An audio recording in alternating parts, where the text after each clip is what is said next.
Hi, everyone. Thanks for joining us. My name is Jacqueline Cancam. I'm the Director of Sustainability and Social Impact at DECIEM. And I'll turn it over to my co-host. Hello, everyone. I am Maritza Ecubanez, Senior Director of Strategic Initiatives with an organization called Asian Americans Advancing Justice, AAJC.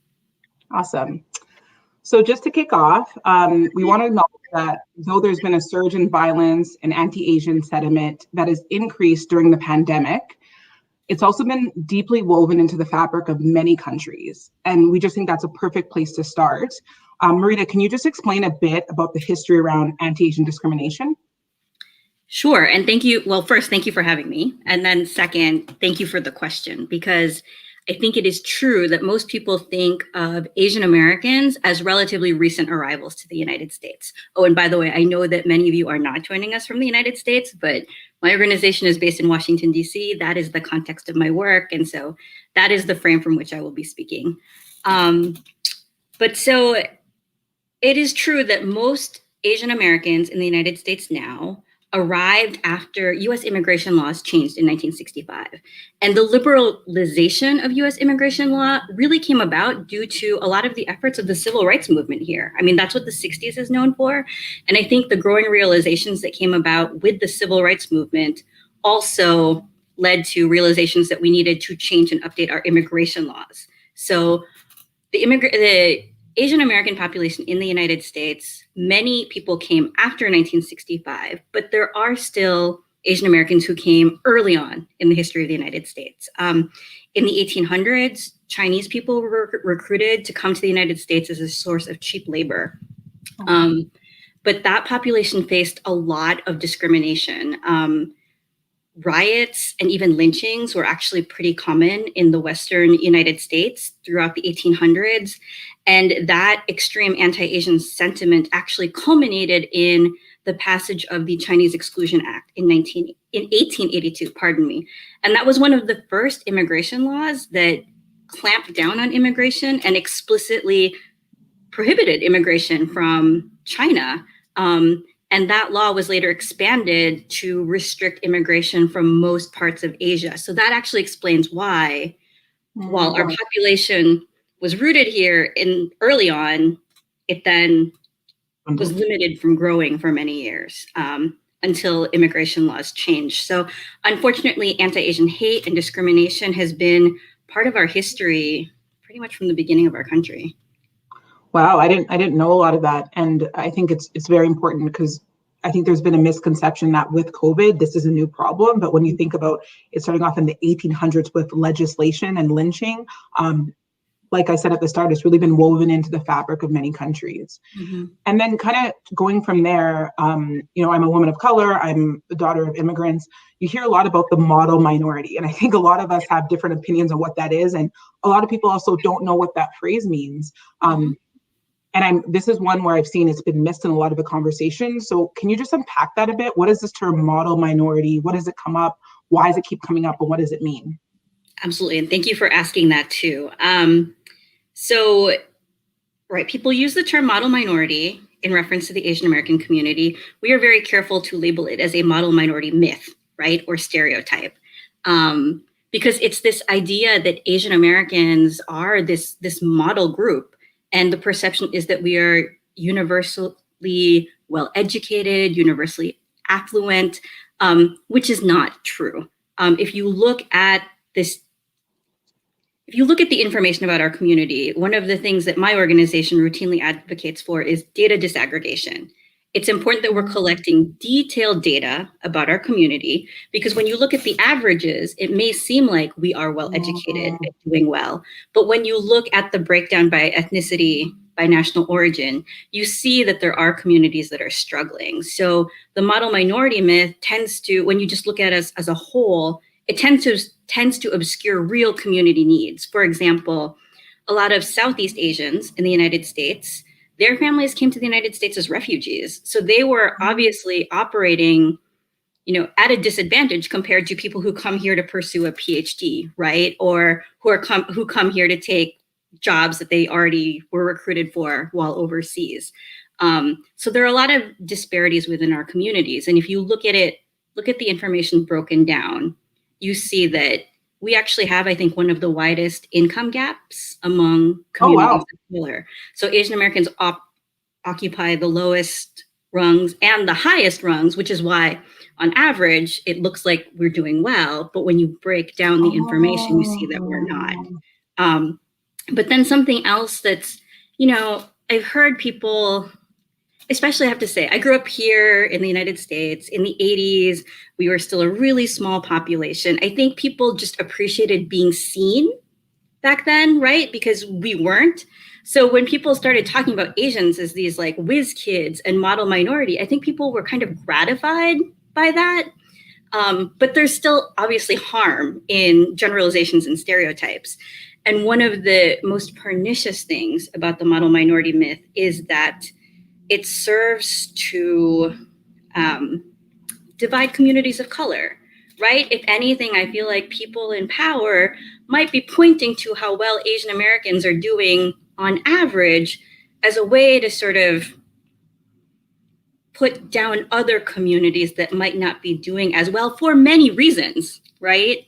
So we definitely need to push back on this idea of Asian Americans as a model anything. We have our needs, we have our challenges, and certainly we should be working to be in solidarity with other communities of color and not allow ourselves to be used as a wedge in any policy debates or really in any way.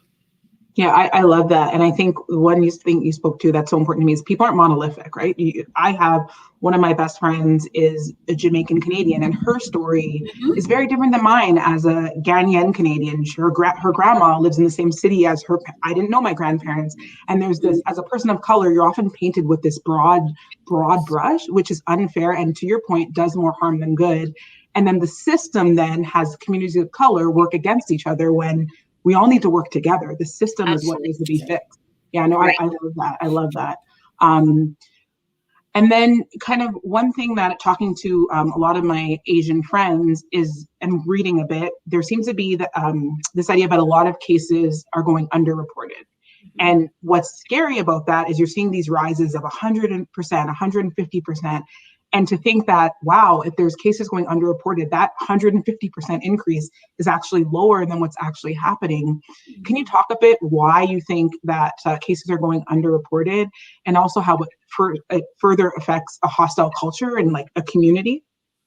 Absolutely. I mean, we are starting to see some of reports of some of the more egregious examples of hate crimes against Asian Americans reported in the news, right? But that's really a relatively recent phenomenon.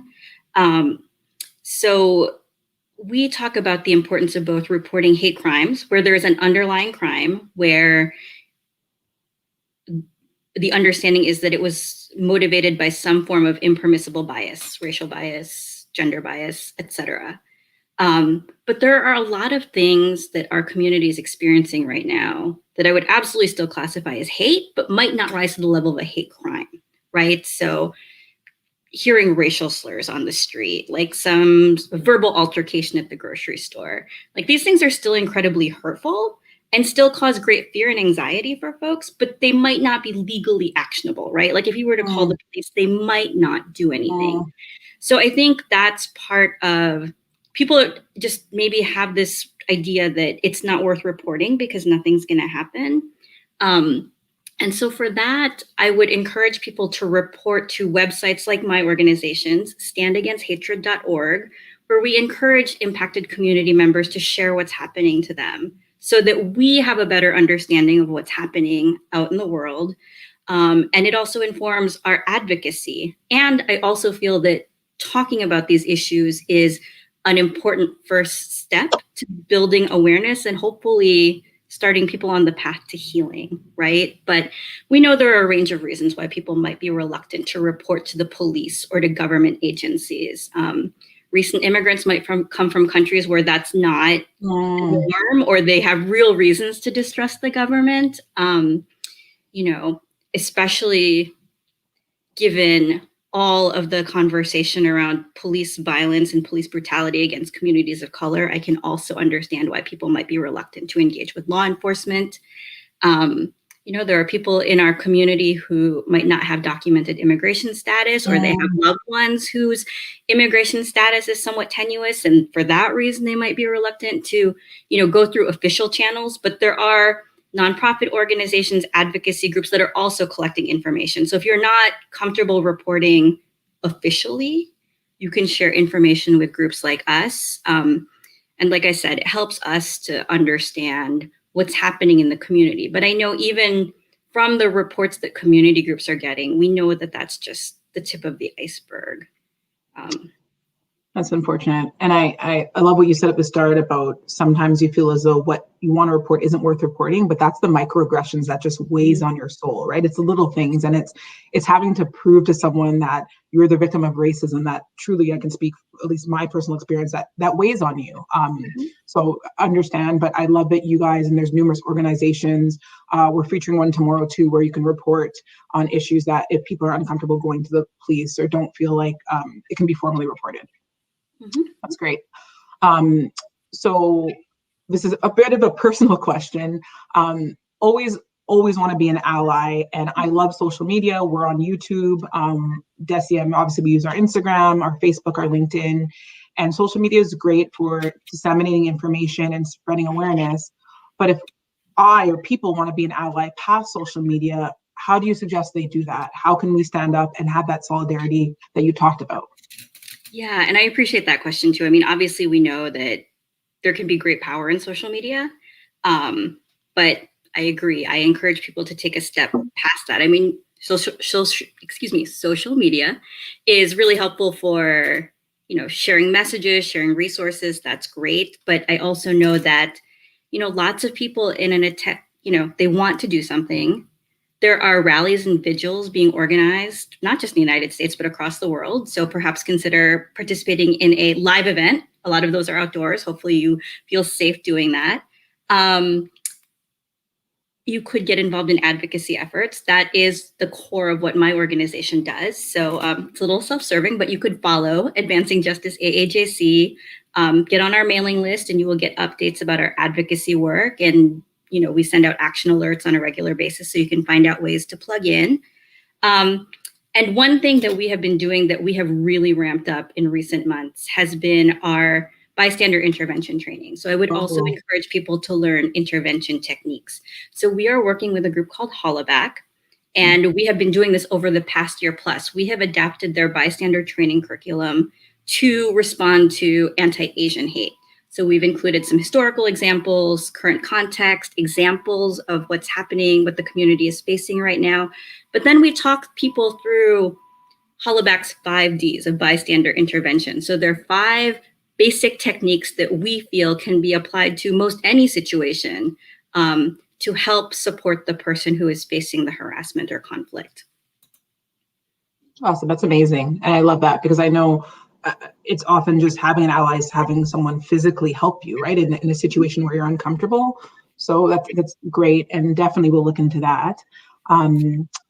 Okay, we're almost at the end here, but I'm gonna just actually sneak in one more question. We're also hearing, due to COVID, that there's been a decline in people shopping in Chinatowns, and so there's also the financial impact of COVID as a result of the anti-Asian discrimination. Can you speak a bit about that? Yes, we know that Asian American businesses, like all businesses, have been suffering, but I think even in some worse ways, right? Like we know a lot of Asian restaurants, their businesses fell off. Their business fell off precipitously at the beginning of the pandemic because people were associating them with COVID-19. So yeah, I think if you're in a position to do so, I encourage you to patronize local Asian American owned businesses. One of the community groups we work with in Ohio started a virtual campaign called I Will Eat With You.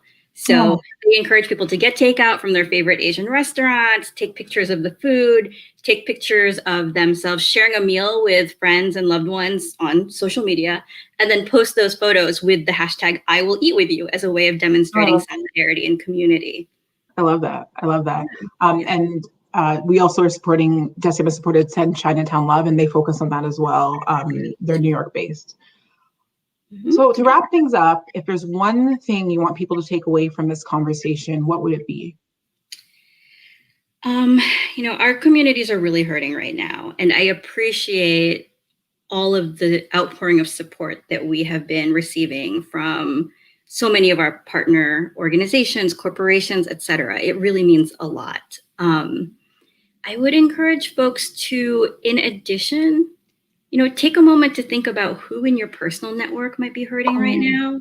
Reach out to them, check in, see how they're doing, and maybe through that conversation you can find other ways to get either directly support your friend, your loved one, or take broader action to do more to help the community. I love that. And I would say internally at DECIEM, we're engaging our DECIEM staff to listen, to learn. We're bringing in a few guest speakers. We've made this donation. AAJC will be taking over our Instagram stories because we want to continue this conversation past today. And I will say personally that if it's one thing, I want people to walk away from is this conversation has to continue past today. Our diversity, equity, inclusion strategy is called Nothing Changes If Nothing Changes. And I love it because nothing changes if nothing changes. And things need to change. I think we can all agree on that. So thank you everyone for tuning in. Thank you, Marita. Like I said, AAJC will be putting resources on our Instagram. This conversation will live on our Instagram, or at our YouTube and our Facebook. So please watch it. Please share it with your friends because nothing changes if nothing changes. Thank you. I love that hashtag. Thank you for sharing. Thank you for having me. And thank you for all that you're doing. Thanks.